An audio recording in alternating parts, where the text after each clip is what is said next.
Good evening. I feel we should go right back to my very beginnings. The truth, of course, is that I was supposed to be a girl. When my parents had me, they were expecting a girl, and I thought we could discuss this. Now, they weren't just going on some early 70s lava lamp-induced premonition. A doctor actually told them they would be having a daughter, and I'm no expert in medicine, but this seems like a more than minor oversight of pediatrics. And over the years, I've tried not to take it personally as a condemnation of myself. I mean, it's not an issue of fetus envy or anything. It's just, I don't know how you can make that mistake. My parents, and particularly my mother, had wanted nothing more than a boy and a girl. Perhaps because she was generationally predisposed to the symmetry of the nuclear family, or made for more wardrobe options. But as she had had my brother 5 years prior, she was overjoyed by the doctor's news. So the cold day in February finally arrives with a 2-week overdue trip to the hospital, because I don't feel guilty enough. And my mother now goes into a record-breaking 72 hours of labor. Now, when I think of the thing that I most like to do, I don't want to do that thing for 72 straight hours, you know what I mean? And what interests me is you have to know at about the 51-hour mark, you know, she had to be thinking, yeah, at least it's a girl, you know? Like, at least after this thorax-numbing pain, you know, I'll have someone to teach French braiding to. So her Labor Day weekend length ordeal comes to an end, and out I pop, you know, one appendage too many, and my mother has handed me and cries for a straight hour. Your sympathy is overwhelming. Now, I'm not saying that this has been held against me for the rest of my life, really, but the truth is I've always felt like a bit of a failure to both my parents on both sides. I mean, obviously I didn't do very well at being a girl, but I also feel I didn't do very well at being a boy, in sort of the classic sense of doing boy things, you know? It's like I was hit in the eye by a tennis ball once, and I was scared of the color green for 3 years, you know?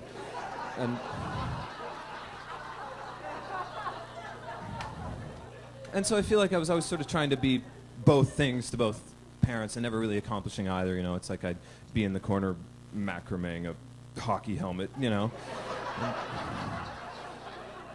And the truth is I actually played hockey as a child. I was thinking about this recently because I was on the subway and there were these two very large gentlemen, and they were sort of, I guess, arguing about the differences between Olympic hockey and NHL hockey. And I guess the one guy's point was because the rinks are longer, that Olympic hockey is actually a more tiring game to watch. Which I can feel it on the couch. But anyway, I played hockey as a child. It was not my idea, it was my parents' idea. Longest half season in House League history, as a matter of fact. You know, I was a quiet kid. I would just sort of sit in my room and read or think, you know.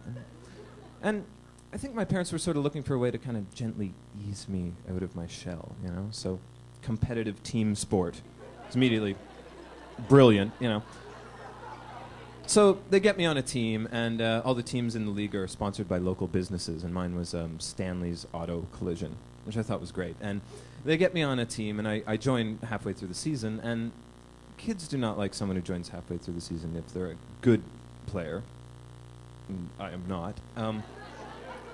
My parents, however, are just smart enough to realize this is probably not going to stick. This might not be Brad's career. So it's not like they do anything rash, like go and buy me my own equipment or anything. So I have to use my brother's equipment. Now, he's 35, I'm 30, so 5 years. Now, we're about the same size. He's a little broader than me, if you can imagine such a thing. But back then, I'm 10, he's 15. This is a large difference. So it's like my hockey shorts look more like clown pants, really, and my gloves are really only gloves by dictionary definition. They don't really novelty gloves, really. So I look like Bozo the defenseman is the thing, and which of course is the position they give me. Now, I don't want to down-talk defense as a position. I mean, some of the greatest players to play the game have been defensemen and Bobby Orr, etc. But when you're a defenseman and 10, your job is really just to stand on the blue line and make sure the puck doesn't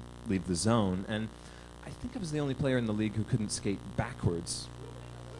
Kind of key to the position. So, the puck would invariably go by me, and I'd have to sort of make this 8-point turn, I'm ready. By then, the period's over. And, I couldn't even get on the ice properly. All the other guys would do the sort of jump the boards and slide along the edge, kind of Neo Dukes of Hazzard style, and I was petitioning for a step ladder, The important thing, however, is that we go on a road trip. We went to Cambridge. It's important when you're 10. So a bunch of us get in this station wagon. Some other parent took us, so it's like 13 kids and me. 13 kids that hate me and me crammed into this station wagon. There's like one seatbelt for every 2.5 kids, and they're blindfolding the driver and throwing a ball around in the car. It's like Stanley's auto collision flying down the 401, and I'm just sort of sitting there shaking and trying to concentrate on reading Judy Blume,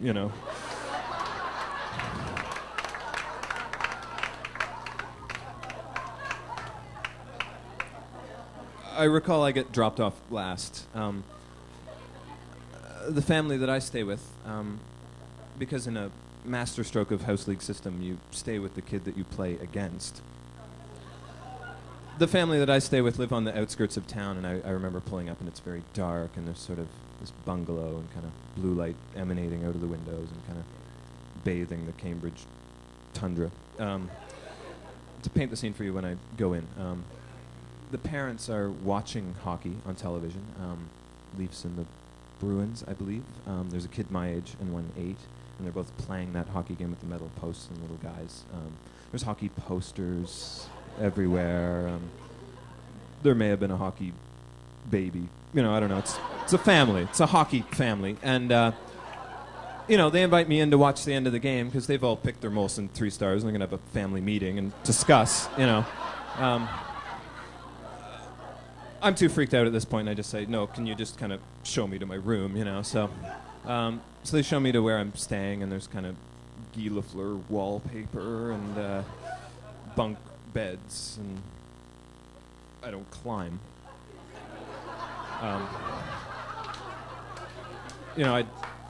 I'd been scared of heights ever since I'd fallen off my front step and got yelled at for breaking my retainer. So in the end, I think I just pulled a couple goalie pads together, in a Maurice Richard pillow or something, and slept on the floor. Didn't get much rest. So I go downstairs very early in the morning, and the father is up, and he's reading the newspaper. And this gives me a momentary sense of comfort because it's sort of familiarity. This is what my father used to do. But he's, you know how when you're about halfway through a great novel and you just start telling your friends about it, you're like, oh, you got to read this when I'm done. It's getting really good. He's doing this with the comic strips to his wife.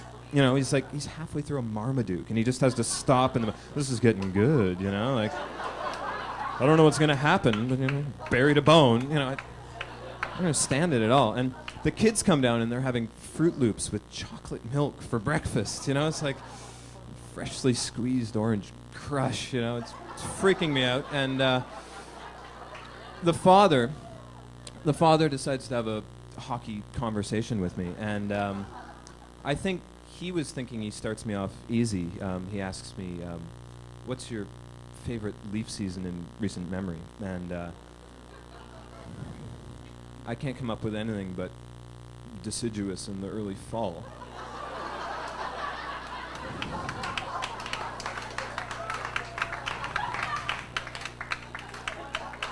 This doesn't go over. So I say, I mean, this season, the most recent season, and this is the wrong answer for reasons I can't remember now. And he just starts throwing stats at me, you know, and I realize I'm in over my 10-year-old head at this point, and I just start to cry, and I'm like, I don't belong here. I don't belong here. And the mother has the house league exchange form. She's like, no, you do belong here. Your name is right here. And I'm like, no, not in a literal sense, in like a figurative Kafkaesque sense, you know, and so now they think I'm speaking in tongues, you know. It's like, throw some ice water on him, exercise him, and, you know, I just remember lying on the floor in the fetal position, and then the kids have come down, they've got their hockey sticks, and they're hitting a ball against the wall, and one of them is sort of giving me some jabs, and he's like, we're going to kill you today, and I'm like, you're killing me now, you know, and I remember I was, you know, close to blacking out, and all I remember is the mother is reading the rules off the form, and she's like, if one of the kids die while they're in our possession, we have to forfeit the game, so save him, you know. I don't remember getting up, but I remember getting to the arena. I wasn't playing till about 1 in the afternoon, but we had to get there very early because the father was the coach of the opposite team, and the mother ran the concession stand at the arena. So it was like the hockey family, you know? Like, I think actually some of my teammates were envious of who I got to stay with, you know? If envy is measured in wedgies, you know.